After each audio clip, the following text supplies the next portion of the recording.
Good after...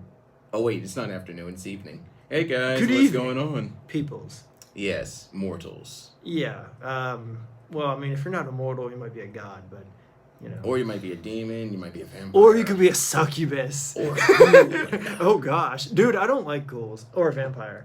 What's wrong with ghouls and vampires? And nothing's wrong with ghouls and vampires. I'm just not a fan of, I'm not a fan of ghouls, dude. Yeah, well, anyway. Because, dude, they eat flesh. I mean, yeah, they do. Vampires suck blood. I don't have a problem with sucking blood. It's when they eat your flesh that I have a problem, okay? When they rip you in half, tear out your neck, rip out your skull, and keep it as a trophy on their dresser drawer. That's when I have trouble in their dresser drawer. That's when I have a problem with it. Yeah, definitely. Like, hey, dude, well...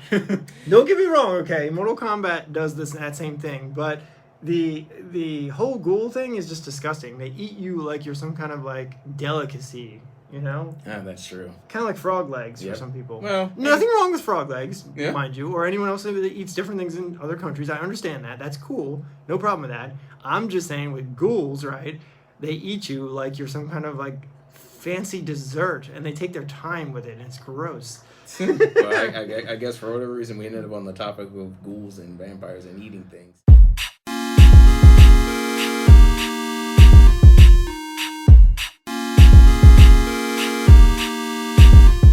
But hey, guys. I mean, that's not the point, dude. Tell people what we are actually recording today. Yeah. So, ghouls and vampires aside, you guys already know us as the Anime Blog, but today, hey, it's another Nerds of the Decade episode. So today, dude, let people know what exactly we're talking about today. Oh man, we got a good one for you guys. Today we're going to be talking about character development. Ooh, one of my favorite and one of the hottest topics to talk about, actually. Yes. So basically, guys... As Quagmire would say, oh, yeah. Anyway. Alrighty, dude. So, since our topic's going to be character development, you want to kick it off with the appetizer? Well, so, dude, I was going to have you take the first crack at this one. Because, dude, you do all of the founder's thoughts. And, dude, as a founder of DNA yourself, I wanted to kind of pick your brain. Oh, God. Going over that dark ghoul thoughts. I would pick your brain. Anyway. Yeah. Yep. So, apparently, I actually did a couple of Founder's Thoughts posts on character development and, of course, what makes a good anime character. So, true, you did. Let's see. My chair is squeaky. Sorry, guys. Yeah, apparently he has a squeaky chair. Yeah. But, guys, character development, if you're basically an anime fan, you can basically look at character development in different ways. Well, I mean, there's a lot to character development. Yeah. And so you can look at characters' backstories. Backstory. You can look at how the character was made, their personality traits. How they interact with other characters. Yeah, how they interact with other characters. Dude, there's a lot. Also, you can look at the different categories. So with Japanese anime, dude, remember how we were talking about the different categories that the writers use to describe their characters? So you have your hard to deal with characters. Your sweet and cute. Super shy. Yeah, super shy. You have very arrogant. Yeah, very arrogant. Yeah, and then you also have like your villains, where like your villainous characters, your heroes. Confusing. Yeah, confusing. And then you have like that neutral kind of thing. You know, like they're not a hero, but they're not a villain either. Like chaotic neutral, heroic neutral. Exactly. So they're like in between, in the gray. All right. So, dude, let me ask you this: out of all the anime titles you've seen, which anime character from one of your favorite titles, one of your favorite choice titles, has the best character development that you can think of? If you had to choose. So you mean from all the shows that I've watched? Yeah, if you could just pick one show. One show? That's a hard one, dude. Because there are so many really well done characters. I'd say, okay, if I had to pick one show, it would definitely be one of the classics, right? Yeah. From one of the classics anime. So, if I had to pick one, I'd say it's Vegeta. Oh my god! Dragon Ball Super. Definitely. And from Dragon Ball, because if you think about it, Dante, he's been right in most of the different character spots, right? That you see most characters in. So he's been a villain, he's been kind of neutral, and then also he's been a good guy. Right. So he's like kind of gone through the different, some of the different roles that characters might have in an anime, which you don't see that a lot in some shows. Characters don't change that drastically throughout certain animes. Like, for example, dude, Goku doesn't change much throughout all of Dragon Ball Super.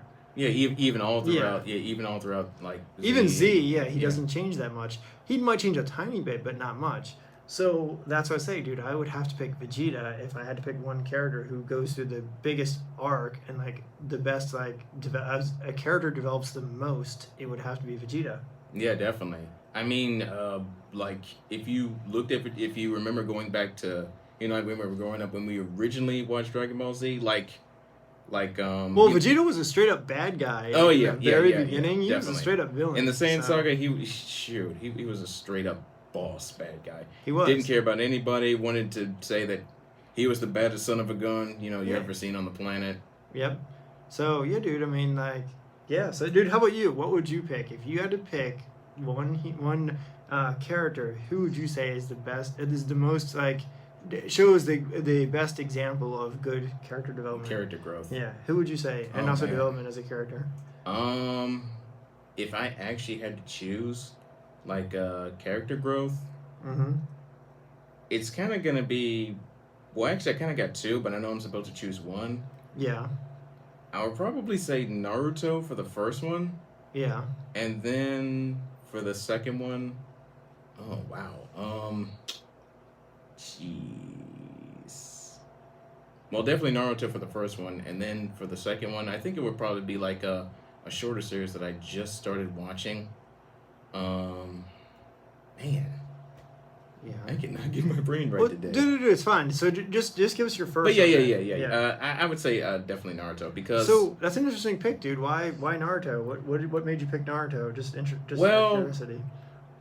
Is it the story that made you pick him? Well, not one. Well, the story's part of it, but I think the other part is Naruto's kind of like that guy where you first meet him, he's kind of like He's definitely kind of annoying when you first meet him, but as he goes through his challenges, as he goes through his struggles, and I think a lot of fans actually cater towards him because of they kind of see a lot of themselves in them, like their daily struggles of life, going through either loss, pain, grievance, loneliness, suffering, and how he's pretty much able to overcome that. True. Yeah, but if you think about it, dude, he doesn't change much until not until Shippuden does he actually age and grow older. He might go through emotional changes. Right. As far as his but in terms of his maturity. role, in terms of his role though, dude, as a character, it pretty much stays the same for most of it. Unlike Vegeta, where Vegeta is literally a villain, then he's kind of in the gray, he's neutral, and then he's a hero towards the end of the series. So, dude, what other reason would you have for picking Naruto? I mean, I guess if you look at him from when he started to where he is in Shippuden, then I could see why you might pick him, right? He's different. And then, of course, where he... Shippuden. Definitely where he become... Well, yeah, definitely when he goes through Shippuden all the way through, the Great Ninja War. Mm-hmm. And even when he finally does become what he always wanted to be, Hokage. I'd say the most different version of him that I've seen would be in Boruto, because he's more like a father / a father figure. Adult figure, which is the biggest change for Naruto. Yeah, so, dude, I can kind of. I'd say as far as parenthood goes, he's definitely trying to. Well, I don't think he's a terrible dad, but fatherhood's been kind of a struggle. But then again, between balancing his job as Hokage, taking that seriously, while at the same time also raising Boruto. I mean, I can kind of see why you'd pick him, but I feel like he's not really the greatest example of a character that's gone through a development stage, right? Because of his goal, right, and his never give up personality, it makes me feel like he doesn't change much throughout the first half of Naruto. Not significantly, no. Because if you look at characters like Naruto and Goku, Goku's whole thing is, I want to be the strongest, I want to get stronger, I want to fight. I want to beat every single person that's strong. I want to fight a worthy opponent, and that's Goku's whole goal, is to fight someone who's worth fighting and to take on a challenge. He wants a good challenge, right? Right. And so when you look at Naruto's personality is, I'm never going to give up. I'm going to become Hokage. I'm going to beat the odds, right? Right. Well, those kind of characters don't really go through a huge change as far as their traits and their goals. Whereas Vegeta, when you look at Vegeta from Dragon Ball Super or Dragon Ball Z, he goes from straight up saying, I don't care about the planet, I'm going to destroy your planet, to then kind of being like, well, I'm not a good guy, but I'm not a bad guy either.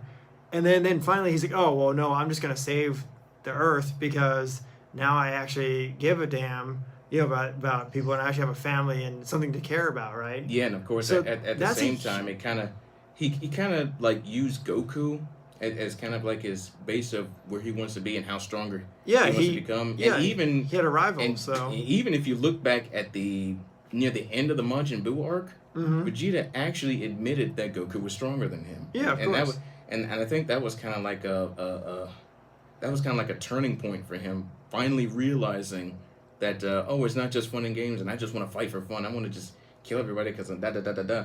But yeah, he's finally realizing that okay, there's somebody stronger than me, but I want to be kind of reach that next level, and yeah, he's competitive. He wants to be, So, dude, that's why I feel like Vegeta's a better example than like Naruto or like Luffy or anybody else, because Vegeta goes through the most change in a show that I've seen. Right. But dude, I mean, I can kind of see where you're coming from. Well, I think I think Vegeta's kind of like the basis of like a lot of So, dude, think of someone else. Can you think of anybody else? Let's see. Okay, I would probably say that. What goes other than Vegeta and Goku? Well, actually, you know what? Let me ask you this. Have there been any other shows that you think might have had like a good storyline, or like character interactions? Like the main characters or side characters. So there's a lot of shows with like a lot of good interactions, but I can't say that the actual development of the character or the situations the character go through are a good example. Data Live comes to mind because Data Live puts their characters through a lot of different scenarios. Some good, some bad, some kind of neutral, some but that's not necessarily a great example of development, because their goal is to stop the spirits, right, from going berserk and from destroying everything, and stop the spatial quakes, right? Right. So it's not really, there aren't really too many characters who actually go through a process. It's more of like just saving the world. And even Shido as a character, like, he pretty much doesn't change too much throughout the show. He's still Shido. The only like major change that happens to him is towards the end of the show, where he goes crazy in the end, right? And they have to date him, which I think is like the best moment of that show, because it like, so okay, Data Live is not a bad anime by any means, right? It's really good. It's a great story. It's fun to watch, and it keeps you watching because you want to know what happens next. Right. The only thing that I don't like about Data Live is they don't do enough with Shido. So he's supposed to be like the main character and he's supposed to be the hero of the story, but I feel like they could have done more with him. So most of the show is focused on the females, the female characters in the show, the spirits, which I get it, they're kind of a turning point, a plot point for the show, which is understandable. But to have your male character go through so much and not like kind of do an episode about him or like more with him, right? Kind of feels like it's lacking a little bit. Like the last episode where they do something with him was really cool. It was cool to see them actually caring about Shido and like giving him some attention to actually do something interesting with the character. Because really, you don't know that much about him from the start anyway. All you know is that he can seal the power of the spirits. You don't know how or why. He just can. Also, you know that he has two sisters, which one of them is not his true, like, Kotori is not actually his real sister. At least that's what they say, not by blood at least. And then the other one also is either an adopted or not even his real sister either. So you don't really know whether they're whether any of his sisters are sisters by blood, or whether they are, whether they're just adopted.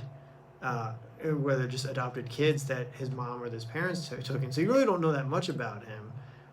And correct me if I'm wrong. I could be wrong about that. So don't quote me on those two. I could be missing some information. If someone knows, or someone has more information, leave it in the comment section below. Yeah, definitely let us know. Because it's been a while since I've seen the show, so yeah, you don't really know too much. And then the AST, which are the people who are fighting against the spirits, their goal is just to destroy the spirits and get rid of the spatial quakes or stop the spatial pretty quakes. much.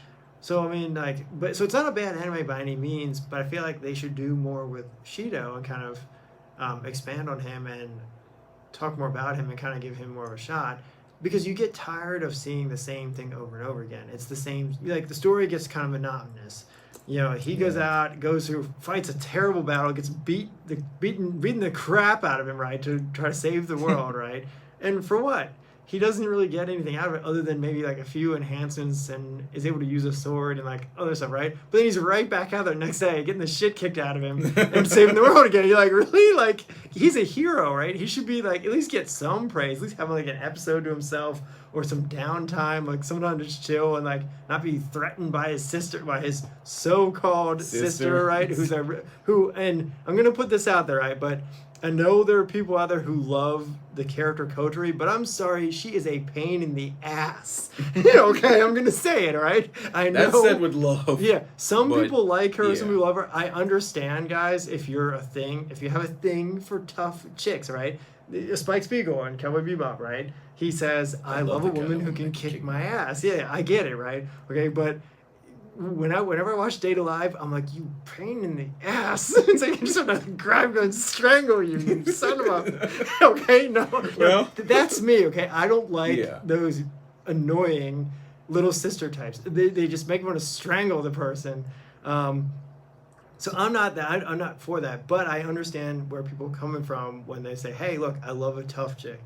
Believe me, guys, if it was in real life, okay, and some chick kick someone's ass for me, I'd be cheering and hooting and hollering too, right? And I'd probably be like, hey, that's a little hot. Yeah, probably. But dude, let me ask you this. Are there any particular characters in particular shows that could use a little more development, like say like their personality and the way they interact with other characters? Okay, so I'm going to say this, okay? I feel like Seven Deadly Sins does a really good job with building up their characters and the backstories and just everything about the characters in Seven Deadly Sins is really well done. The only thing I feel like it needs is they need to go in depth with more of their characters. So like there are a ton of stories that they could do on each of those. Each of those characters could have their own story definitely. In and of itself, like almost their own show, possibly, because there is so much backstory to all the characters. That's like a really good show that has a lot of character development. Now, as for the story of each character, like, yeah, there's a lot of it. I don't know how much the characters actually change because, like, even though there's a lot of backstory for each character, they don't really go into much detail about how each character changes. You do learn about Meliodas and what happens to him during his time because he is the Demon Lord, right? Curses him and kind of gets angry at him for betraying the Ten Commandments and leaving the Ten Commandments to form the Seven Deadly Sins. Right. But then at least in the show and in the manga, he also betrays the sins and to go defeat the Demon Lord. So who knows? You know, it's like it's hard to. But there's other characters like Deanne has a whole story about her when she was little and what happens to her. King has a whole story about the fairy world and what happened to the fairy king and all that stuff. So there's like a whole bunch of other stories they could go into. Which they could do that and really flush out a lot of details about the characters, but I also feel like, and that would be really cool. I also feel like some of those characters don't really change that drastically. You know, they don't go from hero to villain to neutral to something else, right? They still stay within their kind of roles. Meliodas is still an emotional kind of. He's an emotional wreck, sort of, because of what happened to his girlfriend, Liz, and who the current incarnation of the princess. Help me out here, dude.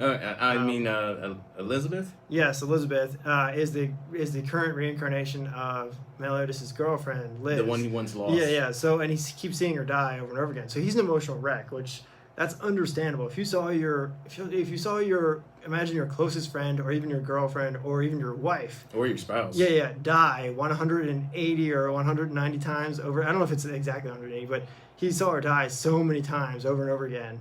Like, you'd be an emotional wreck too. You'd probably the mental reckoning would be just astronomical. Yeah, so I mean, so you kind of understand about him and what happens to him, and then Deanne, they go into some of her story, but they don't really tell you everything. And that's only in like the second season, I think, that they go into that. King, you do learn a little about King, but there's more details, I think, in the manga, and of each of the characters, there's more details in the manga. And also, I don't know if they have a novel. I think they do have a novel. Yeah, they do. So the novel probably goes into way more detail, but I feel like those stories in and of itself could be a separate story, and they could tell more about the characters. Bond, you learn about some stuff about him, which he's kind of cool. So those characters are really fascinating. You get into and connect with them really well. So that's where I feel like they could do more. That's one of the shows. Now, like I said, I don't know how much the character changes throughout their separate stories. Right. So I don't know if that'd really be a good example. But that's one where I feel like they could expand, maybe throw in pieces in there where like they explain, kind of like expand on like what they have already. Well, they can explain how the character changes throughout their story. So like Bond, he becomes immortal, right? They could explain what he went through and how that changed him, and also why he has the outlook he does on things. But again, I don't know how good of an example that really is. What about? So, dude, let me ask you something. What about? Okay, here's a good one to bring up.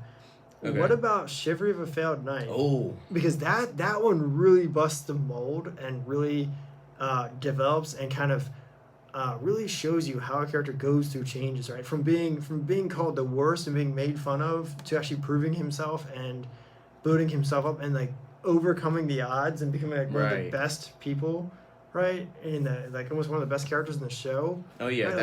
that's crazy. Iki Yeah, Origami. And in some way that kind of reminds me of Dragon Ball and Dragon Ball Z.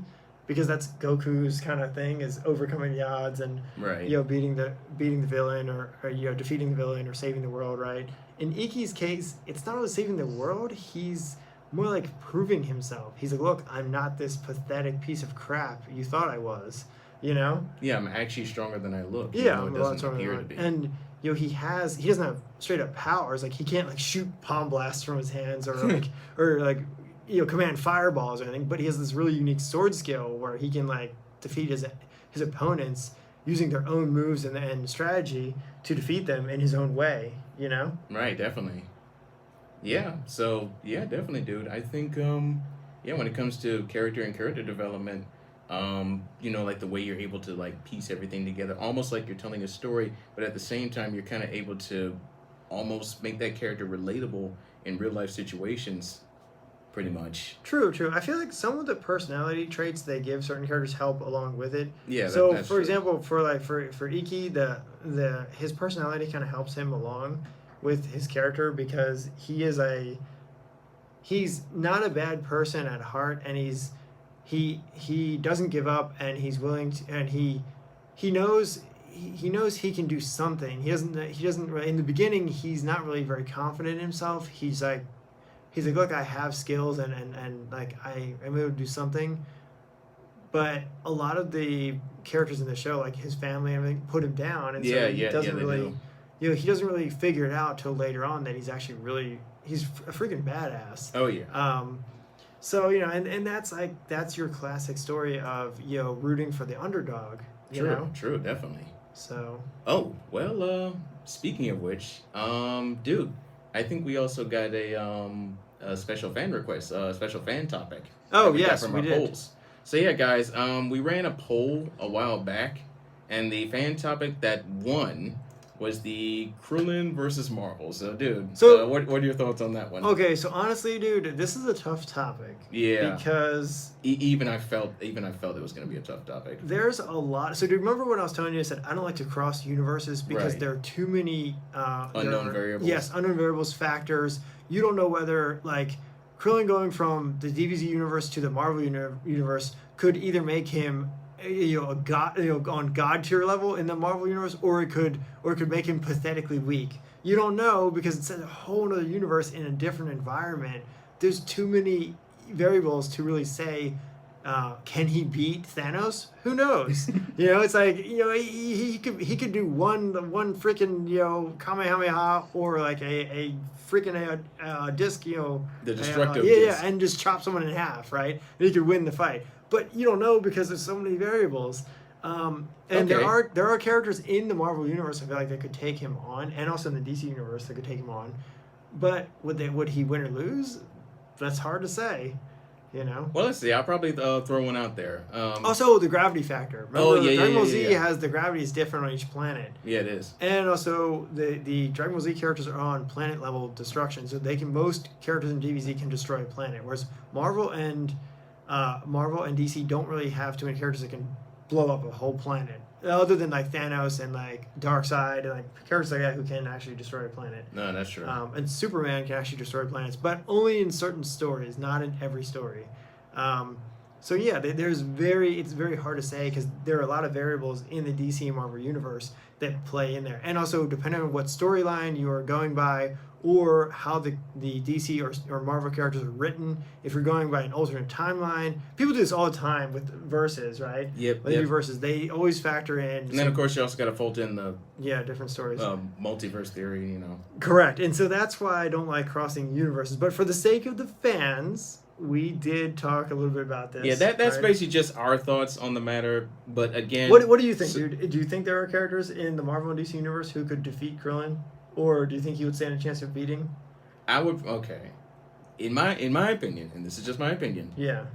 There are a handful of characters in the Marvel universe that Krillin can beat, but at the same time, there's about a handful of characters that would probably waste Krillin. And as far as the DC universe, I think. He'd probably get wasted. Krillin might stand a bit of a better chance in the DC universe. I'm just saying. He'd probably get wasted by Superman, though. Or at least Wonder Woman. Oh, no. Because, look, dude, if Android 18 can beat him in Dragon Ball Z, right? Then, like, can you imagine him going up against, like, Wonder Woman and getting his ass kicked? No, that doesn't mean anything, guys, because that may not be true, okay? There could be other variables and other factors where he could have the advantage. Who knows? I'm just, as a hypothetical, comparing Android 18's power to someone that could be, I'm not saying she is, but could be more powerful than Android 18, because Wonder Woman is, technically, if you're going by what has been said in some of the comic books, she has powers on par or close to Superman. And not all of the powers, because Superman's powers do extend to different suns and also different planets, and he gets different powers depending on the situation he's in. But her strength and some of her other powers are close to Superman, according to some of the comics. Depends on which comics you're reading and also what you're reading or what you're going by. Yeah, definitely. But yeah, so that has been mentioned in the DC comic books. So that is why I say that. Yep, definitely. Krillin could be or could get wasted by Wonder Woman. Not in every scenario and not all the time, but possibly. Yep, definitely possible. Yeah. So, well, dude, you have any final thoughts on everything we talked about so far? I mean, dude, I feel like we should go into character development with Krillin, Dante, because... Oh, yeah. I mean, dude, people were asking about him, and people obviously want to hear more about him. Oh, yeah. I mean, dude, and we met Sonny Strait. Oh, yeah, definitely. I still feel sorry about nerding out on Sonny Strait. I do. Oh, yeah. I feel so bad about definitely that. Still remember that time that you nerded out. Well, so, dude, it's funny because I didn't nerd out on anyone else, and I felt bad about doing it on Krillin. But, I mean, look, it's Dragon Ball Z, and, like, when you meet someone you grew up watching, and a show you grew up watching all your life, you kind of go a little nerdy sometimes. We all do it. Yeah, we all nerd out. Including Bryce Pappenbrook, who kind of nerded out on me. Yep, remember? I definitely remember He's that. like, I know you. He's like, you're that dude from the Instagram. It's terrible. Anyway. But yeah, dude. I mean, I would probably say that, my final thoughts is pretty much parallel, pretty much the same as yours. Yeah. Is there anything you disagree with me on, Dante, with Krillin, or with any of those things that we've said? Well, almost not that I know of, other than, Krillin, the whole Krillin Wonder Woman thing. we'll probably leave that for the fans to decide. But I mean, I already got my own answer well, on that actually, one. dude, we should just say, what do you guys think? Well, Yeah, I mean, if you fans- guys have any, well, who do you think that Krillin might be able to take on the Marvel DC universe? please Leave the comments below. Yeah, please, guys, don't start big fights on But this. yeah. Because We're not trying to have a whole Goku versus Superman thing. Exactly. This was something that someone requested. This is basically just something hypothetical. That this is basically like our fans' choice, our fans' topic. Yeah, someone requested us to talk about this, and so we wanted to do this for the fan base. I will say, if this does start arguments, we may not do. We may only do certain requests from fans if people get out of hand with these topics and they start fighting. Because that's not the goal of this, is to start huge arguments and stuff like that, right? This is just to, it's really for fun to have. just mainly for fun, entertainment purposes. You know. Everybody's entitled to their own opinion. You can think whatever you want. Yep. Because the chances of the universes crossing like that is very unlikely. Yeah. Well, guys, that will pretty much wrap up our third episode of Nerds of the Decade. So, hope you guys enjoyed this, and if you guys want us to do more stuff, and we have more topics to talk about, so stay tuned. And also, if you guys want to submit if there's any fan requests or anything else you guys want to hear us talk about, definitely let us know in the comments. Let us know on all of our social medias, our comments, our Discord. And if you haven't gotten the chance, definitely jump on our Discord because we got some awesome stuff going on. Yeah, and also on Twitter because you guys can actually join in the polls and be able to vote. Yep, definitely, guys. Yeah. Oh, and guys, don't forget, if you're not subscribed, get subscribed. Get subscribed. Yeah, get subscribed. Yeah, I'll go Super Saiyan. Over 9,000. Yeah, over 9,000. Well, guys. All right, guys, that pretty much wraps it up. So, as always, stay nerdy, stay safe, and peace out. Till next time.